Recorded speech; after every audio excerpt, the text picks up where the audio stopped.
अपने को दिल्ली पुलिस से हटवा करके उस पर कब्जा करके वहाँ से फाइल हटा के अपने बचने का काम किया। आप समझते हैं कि देश में इससे बड़ा तानाशाही अंग्रेज के ज़माने में भी नहीं हुआ था। मैं ज़्यादा नहीं कहना चाहता हूँ, आप सभी जानते हैं जब आज 4.5 साल करीब उनका पड़ने वाला है।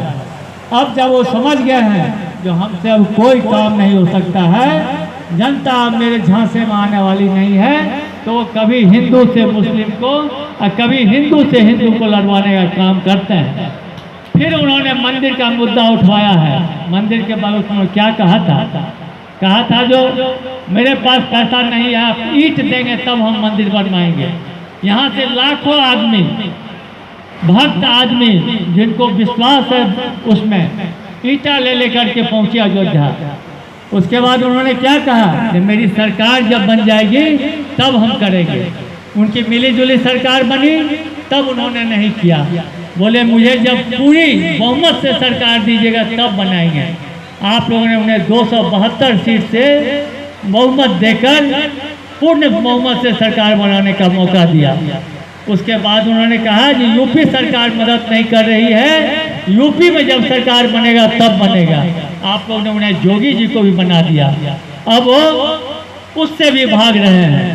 मुझे कहना ये है कि अब वो नया कारनामे निश्चित रूप से करेंगे।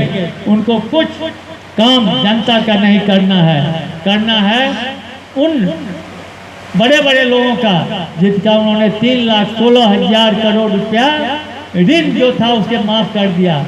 45,000 करोड़ तो उन्होंने अपने फाइनेंसर सिर्फ अंबानी परिवार का माफ़ किया है। मैं समझता हूँ कि यहाँ के लोग बुद्धिजीवी हैं और इस बार उनके झांसे में नहीं आने वाले हैं।